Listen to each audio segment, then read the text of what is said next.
We're here with Emily and Andrew Yeah. from the Sisters. Yes. Nice to have you here in Switzerland. Yeah. Sometimes it will be a reggae groove, and then maybe a drum and bass groove, Yeah. and then a regular pop groove. Yep, anything goes. Anything goes? Sure. And anything will come up on your records. Oh yeah, Oh, yeah. definitely. Especially. Especially anything. So, what's the first grooves that we hear now on the first album? Tiger Song. Yeah, That's a weird groove. That's the first groove you hear on the first on album. the first album. Kind of Yeah. a weird Afro Jungle. Yeah, kind of. she's a very creative musical drummer. So it's never going to be the same thing. I've never heard you play the same beat twice. Really? Well, except for your shuffle beat, your Each shuffle beat disco is a beat. fingerprint. Each beat is a snowflake. But when it comes up to like the jungle groove, are you like going to somewhere and take a lot of percussions into just the plain drum? Yeah. Oh yeah. I started as a percussionist before I was a drummer, so that's more my background. So I play the drums very percussively. And then put what into like the jungle groove? What is important for you to make this sound happen? The SPD. Yeah, the SPD. We started getting into using electronic drum sounds more when we put out our first album, and we found some really cool jungle drums in it. But now we use it live in our show every time, and it's a great percussion instrument, you might say, even though it's electronic like a synthesizer. But I play it with sticks. It's cool. I think it works live. It's something that comes up more when you're really busy doing all these noises. Oh yeah, it's wild. It's wild to behold. It's like seeing a wild animal in Alaska.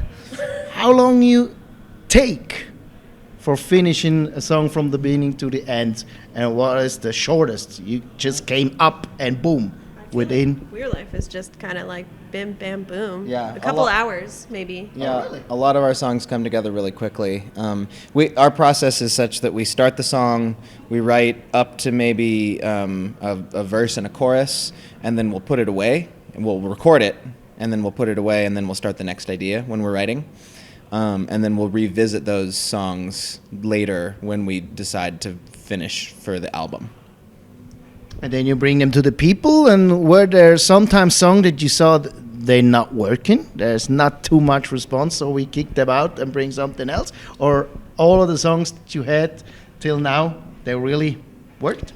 There have been a few album cuts that we don't play so much because they don't necessarily work as well for a live setting as for an album setting. People. Yeah. Yeah.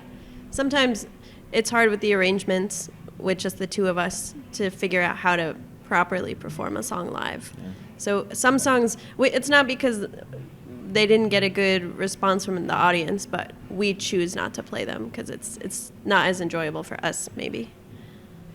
But So what else is important for you to being on stage to bring over to the audience? What makes a live show for you special? chair dancing. Chair dancing. Chair dancing. Yeah, we're really exploring a different type of show here in Europe because we were forced to not bring a lot of the gear that we're used to playing. So like I said before, Emily's keyboard is now on my side of the stage, and I left my 18 synthesizers at home. So then that kind of freed me up to do a little bit more chair dancing, as it were, dancing on tables. Yeah, really running into the audience and hugging everybody. Yeah, really exploring the real estate, as it were. But I think this is the venue to come over and hug everybody. And if you play festivals, there's no chance. I will hug everyone. Free hugs. Free hugs, everyone in the audience, consensually, of course. Did you ever have the experience of people knowing the songs already and singing all the verses and everything that you let them sing? Well, just last night we played a house show in Bern, and it really looked like people were trying to sing along with our songs, but either they knew them but didn't know the words because it's in a different language, or they just were I don't know, in the moment, just really trying to connect more with the music. It was really interesting to watch, actually.